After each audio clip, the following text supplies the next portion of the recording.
नमस्कार, बहुत स्वागत है आपका। आप देख रहे हैं गुड मॉर्निंग स्वदेश। मैं हूं अनीता। जी हाँ, ये जो तस्वीरें आप देख रहे थे ये ऐतिहासिक क्षण की तस्वीरें थी जिसका गवाह सिर्फ देश नहीं पूरी दुनिया बनी है। और ये एक ऐतिहासिक क्षण हमारे देश को विकसित देशों की श्रेणी में ले जाने के लिए एक अहम कदम होगा। और जैसा कि प्रधानमंत्री ने कहा कि हमने धरती पर जो संकल्प लिया, जो सपना देखा, उसे चांद पर साकार करके दिखाया है। और अब ऐसा लग रहा है कि हमारा देश इससे आगे कई नए मिशन अब पहुंचने वाला है मिशन पर और एक नई धुरी तय करने वाला है। हमारे साथ नोएडा स्टूडियो से पूजा भी हैं। गुड मॉर्निंग पूजा। ये जो ऐतिहासिक क्षण रहा उसको आपने किस तरह से महसूस किया उस क्षण, क्योंकि पूरी दुनिया बस टकटकी लगाए हमारी तरफ देख रही थी और हमने वो कर दिखाया। बिल्कुल अनीता, बहुत बड़ा दिन था हर देशवासी के लिए। और फिजिकली तो हम यहाँ थे, लेकिन जब चंद्रयान 3 की सॉफ्ट लैंडिंग हो रही थी, मेरे ख्याल से देश भर की जितनी भी एनर्जी थी, मेंटली सारी एनर्जी हमारी चांद की तरफ ही थी। तो काफ़ी ऐतिहासिक पल ये हमारे देश के लिए। और ये देखिए तस्वीरें वहाँ से इस वक्त आप देख रहे हैं, जब लॉन्च की तस्वीरें थी उस समय की तस्वीरें हैं ये। और काफ़ी शानदार दिन रहा कल भारत के लिए। तो चलिए, ईटी नाउ स्वदेश की तरफ से आप सभी देशवासियों को ढेर सारी बधाई और इसरो टीम को भी ढेर सारी बधाई।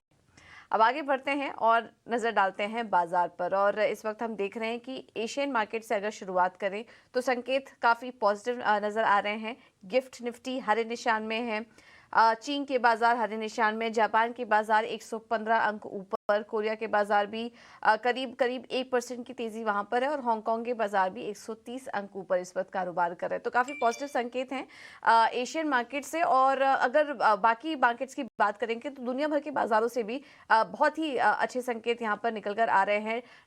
अमेरिकी बाजारों में हमने देखा कि डाउ जोन्स में लगातार तीसरे दिन तेजी देखने को मिली, करीब 1.5% ऊपर नैस्डैक इंडेक्स बंद हुआ। टेक शेयरों में शानदार तेजी थी। वजह ये थी कि बॉन्ड यील्ड्स में हल्की नरमी आई और उसके चलते हमने देखा कि टेक शेयरों में शानदार तेजी देखने को मिली। करीब 1.5% मजबूती थी नैस्डैक में, S&P 500 में भी 1% से ज्यादा की तेजी और डाउ जोन्स में करीब 180 अंकों की मजबूती के साथ वहां पर क्लोजिंग देखने को मिली है। कुछ स्टॉक स्पेसिफिक एक्शन काफी ज्यादा थे जिस पर की हमारी नजर थी। निविडिया के नतीजे आए बाजार बंद होने के बाद, नतीजे काफी स्ट्रांग थे, अनुमान से बेहतर। और तीसरी तिमाही में कंपनी का कहना था कि 170% की बढ़त का अनुमान वो कर रहे हैं बिक्री में। काफी पॉजिटिव कमेंट्स। नतीजों के पहले भी हमने देखा कि टेक शेयरों में तेजी थी, स्टॉक में भी अच्छी तेजी देखने को मिली। एक्सटेंडेड मार्केट सेशन जो यूएस में होता है उसमें भी स्टॉक 6% ऊपर था। और अब माना जा रहा है कि अब ये जो नतीजे आए हैं वो एक अच्छे ट्रिगर का काम करेगा वहां पर यूएस मार्केट्स के लिए। और टेक शेयरों में भी हम देखेंगे कि अच्छी तेजी वहां पर भी देखने को मिल सकती है। तो इसके अलावा कल से जैक्सन होल की बैठक शुरू होगी और उसमें फेड चेयरमैन की तरफ से क्या बयान आने हैं उस पर नजर टिकी रहेगी। तो कुछ इंपॉर्टेंट इवेंट्स हैं और स्टॉक स्पेसिफिक एक्शन काफी देखने को मिला। इसकी वजह से हमने देखा कि शॉर्ट कवरिंग जारी थी और अच्छी मजबूती के साथ अमेरिकी बाजार बंद हुए। यही हाल यूरोप के बाजारों का भी था, वहां से भी अच्छे संकेत आए, हरे निशान में क्लोजिंग देखने को मिली। 16 साल के ऊपरी स्तर पर पहुंचने के बाद बॉन्ड यील्ड्स में हल्की नरमी आई, डॉलर में सपाट कारोबार देखने को मिला। और इन दो कारणों की वजह से हमने देखा कि सोने को निचले स्तरों से सपोर्ट मिला और 2 हफ्ते के ऊपरी स्तर पर कल गोल्ड कारोबार कर रहा था। हालांकि दूसरी तरफ कच्चे तेल में हमने देखा कि वीकनेस थी, क्योंकि यहाँ पे कुछ डेटा निकल कर आए। यूएस में जो S&P ग्लोबल PMI के आंकड़े हैं वहां पर वीकनेस देखने को मिली। तो एक मैन्युफैक्चरिंग में स्लोडाउन का असर था। इसके अलावा यूएस में गैसोलीन स्टॉक में भी बढ़त देखने को मिली। तो इन दो कारणों से हमने देखा कि कच्चे तेल में वीकनेस देखने को मिली है। तो ये कुछ इवेंट्स थे जिसका कि असर कमोडिटी मार्केट और बॉन्ड मार्केट में था। लेकिन कुल मिला के बात करें तो आज ठीक ठाक संकेत ही दिखाई दे रहे हैं भारतीय बाजारों के लिए भी। आगे कुछ और भी ट्रिगर्स हम समझेंगे। पहले एफआईज और डीआईएस की डेटा भी देख लेते हैं, उसके बाद एफएनओ सेटअप भी हम समझेंगे। कैश मार्केट में अगर देखें तो विदेशी निवेशकों ने खरीदारी की 614 करोड़ की, डीआईएस 125 करोड़ की खरीदारी करके गए। इंडेक्स फ्यूचर में भी खरीदारी का ही आंकड़ा है 504 करोड़ का। लेकिन ऑप्शंस में अगर देखेंगे तो 6780 करोड़ की बिकवाली का आंकड़ा इंडेक्स ऑप्शन में नजर आ रहा है। कल बैंक निफ्टी की एक्सपायरी भी थी, एक्सपायरी अच्छी नोट पे हुई, काफी अच्छी रिकवरी दिखी हमें निचले स्तरों से बैंक निफ्टी में, और करीब करीब 480 अंकों की मजबूती के साथ कल बैंक निफ्टी क्लोज हुआ। अब देखना होगा कि ये जो शॉर्ट कवरिंग का दौर है वो आगे कितना जारी रह सकता है, और इस पे इस समय इस माहौल में किन लेवल्स पर नजर रखनी चाहिए, ये समझ लेते हैं। और हमारे साथ डिम्पी कालरा जुड़ चुके हैं पूरा एफएनओ सेटअप समझाने के लिए। Dimpy, good morning. बताइए निफ्टी और बैंक निफ्टी की डेटा क्या कह रहे गुड हैं? मॉर्निंग पूजा। अगर आप निफ्टी और बैंक निफ्टी को देखेंगे तो कल आपको एक फर्क दिखेगा कि बैंक निफ्टी ने कल ज्यादा अच्छे से मोमेंटम खुद आया और वो थोड़ा चला भी, और उसके अंदर हमको शॉर्ट कवरिंग भी दिखी थी। और कल बैंक निफ्टी ने पहली बार अटेम्प्ट किया, जो न केवल 44,000 के ऊपर था बल्कि 44,500 तक भी इसने टच किया। तो आज भी बैंक निफ्टी ही लीडरशिप ले सकता है। असल में 2-4 बैंक पे अगर चल जाए तो बैंक निफ्टी का काम हो जाता है। निफ्टी में थोड़ा भी कंसोलिडेशन हो रहा है, निफ्टी को रेंज ब्रेकआउट करने के लिए भी थोड़े और एफर्ट्स करने पड़ सकते हैं। हो सकता है जैसे भी आप बताते हैं कि नेस्डैक के अंदर अच्छी क्लोजिंग हुई है, तो आज थोड़ा आईटी का भी पार्टिसिपेशन आ जाए मार्केट के अंदर, और अगर आईटी और बैंक दोनों का कॉम्बो पार्टिसिपेशन मार्केट के अंदर रहेगा तो निफ्टी भी बिल्कुल साथ ही पैरेलल ही चलेगा। अदरवाइज तो बैंक निफ्टी में अभी भी ज्यादा दम है। आज आप बैंकिंग काउंटर्स पर थोड़ा ध्यान रखिएगा। मिड कैप बैंकिंग में जैसे बंधन, आरबीएल, फेडरल, इस तरह के बैंक्स के स्ट्रक्चर एकदम से इम्प्रूव हुए हैं, तो यहाँ पे थोड़ा स्ट्रॉन्ग मोमेंटम मिल सकता है। रही बात स्टॉप लॉसेस की, निफ्टी के अंदर अभी भी आपको 19,300 का रखना होगा, और 19,500 से लेकर 650 की रेंज जब तक पार नहीं होती, शॉर्ट्स वाले भी सिस्टम से बाहर ना जाएं। और एक बार बैंक निफ्टी वालों के लिए भी यही स्टॉप लॉस होगा। बैंक निफ्टी वालों के लिए 44,500 है। अगर आज ओपनिंग में लगता है तो आपको बाहर जाना होगा जिन्होंने शॉर्ट कर रखा है, और जिनके पास लॉन्ग पोजीशन है वो 44,800 तक अपने प्रॉफिट्स को अगर बुक करना चाहें तो कर भी सकते हैं। तो नया सेटअप ये है। दूसरा, कॉन्फिडेंस बैंक निफ्टी में, तो आप ऑप्शंस का ट्रेड अगर कोई देखना चाहें तो बैंक निफ्टी की कॉल पुट्स पे थोड़ा चेक कर लीजिएगा। खासकर कॉल्स के अंदर कल थोड़ा अच्छा एप्रिसिएशन मिला है, सेकंड डे आज एप्रिसिएशन मिलेगा। आज वीकली एक्सपायरी भी है, तो जो पुट्स के प्रीमियम थे वो सारे स्क्वीज होंगे, तो इसलिए आज ऑप्शंस के ट्रेड भी आपको कॉल्स के अंदर मिल सकते हैं। तो आज के लिए सेशन थोड़ा ऑप्शंस के अंदर ट्रेड करने का है। बैंक निफ्टी पे ज्यादा बुलिश होने का है, बैंकिंग काउंटर्स में बुलिश होने का है, लेकिन निफ्टी और निफ्टी के काउंटर से फिलहाल अभी थोड़ा दूर है। बिल्कुल, तो डिम्पी का कहना है कि बैंकिंग सेक्टर्स पर फोकस करके रखें। मार्केट में अभी थोड़ी सी तेज़ी आई है, लेकिन अभी भी संभलने की ज़रूरत है। और अगर निफ्टी और बैंक निफ्टी के सपोर्ट और रेजिस्टेंस की बात करें तो यहाँ निफ्टी में 19,300 से 19,200 का सपोर्ट है, और रेजिस्टेंस की अगर बात करें 19,500 से 19,650 का रेजिस्टेंस है। और बैंक निफ्टी की अगर बात करें 44,200 से 44,000, और रेजिस्टेंस की बात करें तो 44,500 से 44,800 का रेजिस्टेंस नज़र आ रहा है। इस पर नज़र बनाए रखें। शुक्रिया डिम्पी इस पूरी जानकारी के लिए। चलिए आगे बढ़ते हैं और अब हमारे मेहमान से बात कर लेते हैं कि कौन कौन से शेयर पर आज ट्रेड करना चाहिए।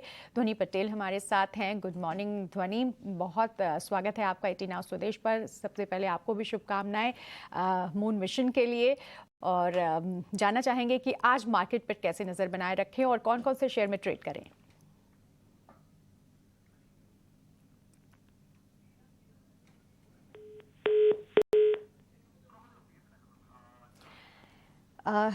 ध्वनि से हम संपर्क करने की कोशिश करेंगे, आगे भी उनसे जानने की कोशिश करेंगे कि क्या रणनीति आज के लिए अपनानी चाहिए। लेकिन आगे बढ़ते हैं और कौन कौन सी खबरें आज दिन भर छाई रहने वाली हैं, ये जानने के लिए रुख करते हैं शरद का। गुड मॉर्निंग शरद, बहुत सारी शुभकामनाएं आपको मून मिशन के लिए। कौन कौन सी खबरें आज दिन भर बनी रहेंगी? जी बिल्कुल, सबसे पहले जो है हम बताते हैं प्राइमरी मार्केट्स एक्शन जहाँ पे फोकस रहने वाला है। एंड ऑफ कोर्स देखें तो एरोफ्लेक्स का तीसरा दिन का सब्सक्रिप्शन है आज खुलने वाला, और ऑलरेडी 2 दिन में 21 गुना जो है सब्सक्रिप्शन देखने मिली है। और उसके अलावा विष्णु प्रकाश पुंगलिया एक कंपनी है, ईपीसी कंपनी है लार्जली वाटर प्रोजेक्ट्स में, इनका आईपीओ जो आज खुलने वाला है। इशू साइज 309 करोड़ का है, प्राइस बैंड है 94 रुपीज़ टू 99 रुपीज़। और कल अनाउंसमेंट आई थी कि लगभग 92 करोड़ रुपीज़ जो है एंकर इन्वेस्टर्स से रेस किया। जो दिग्गज नाम सामने आ रहे हैं वो है सोसाइटी जनरल और पीएनबी पारेबस। पीएनजी हेल्थ केयर के अगर आंकड़ों की बात करें तो जून क्वार्टर की जो उनके आंकड़े आए हैं वहाँ वो largely weak set of numbers देखने मिले हैं। और डिविडेंड लेकिन जो है वो थोड़ी बड़ी अमाउंट है, वो ऑलमोस्ट 95 रुपीज़ प्रति शेयर का है। तो इसको ज़रूर जो है अपने रडार में रखिएगा इस स्टॉक को। लेकिन खबरों वाले शेयर में बात करें तो सबसे पहले रिलायंस फोकस में आता है, और यहाँ पे कतार इन्वेस्टमेंट अथॉरिटी ने लगभग 8,200 करोड़ से ज़्यादा का निवेश यानी कि ऑलमोस्ट $1 बिलियन का जो इन्वेस्टमेंट रिलायंस रिटेल वेंचर्स में किया है, जहां पे ऑलमोस्ट 0.199% या 1% स्टेक आप कह सकते हैं।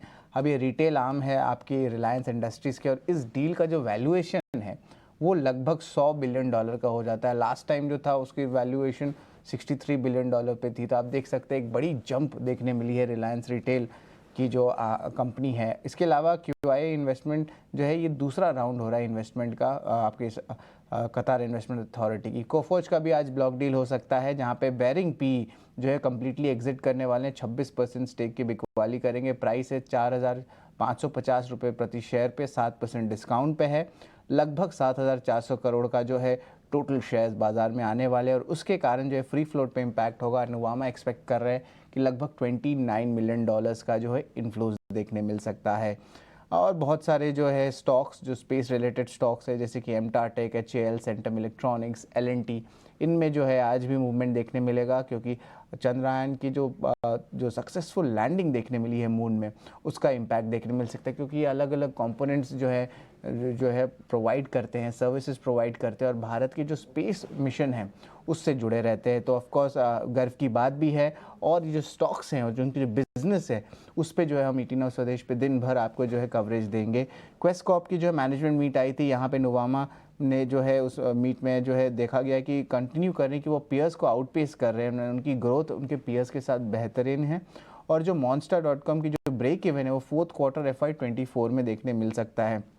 PB फिनटेक का भी मैनेजमेंट मीट हुआ था, और यहाँ पे जो है उन्होंने जो है इंपॉर्टेंट गाइडेंस दिया है। प्लेटफॉर्म बिजनेस के जो प्रोटेक्शन प्रीमियम वो 2 या 3 गुना बढ़ सकती है कंपनी की। और अगर वही पैसा बाजार के बारे में बात करें तो लगभग 40% प्लस रेवेन्यूज़ का जो है एस्टिमेटेड CAGR ग्रोथ है अगले 4 से लेकर 5 साल में।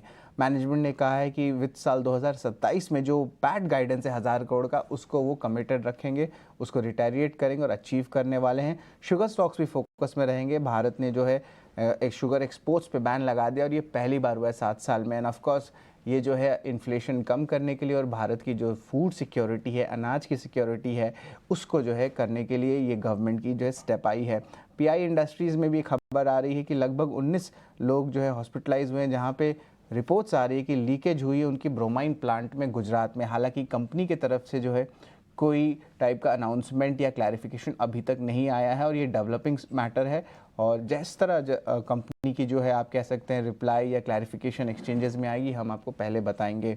उसके अलावा अतुल ऑटो में देखें तो बहुत एक्शन था कल के क्षेत्र में, जो है one of the top gainers था निफ्टी 500 इंडेक्स में।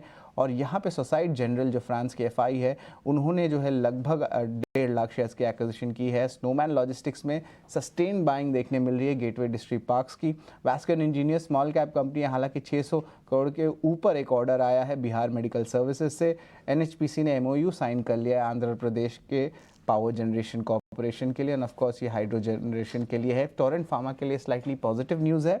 US FDA को ने जो है एस्टैब्लिशमेंट इंस्पेक्शन रिपोर्ट दिया है, लेकिन इसमें जो है आप कह सकते हैं कि ये फुली कंप्लीट हुआ है और कोई नए ऑब्जर्वेशंस नहीं देखने मिले हैं, यानी कि अगर कंप्लीट ऑडिट जो है क्लीन चिट मिला है।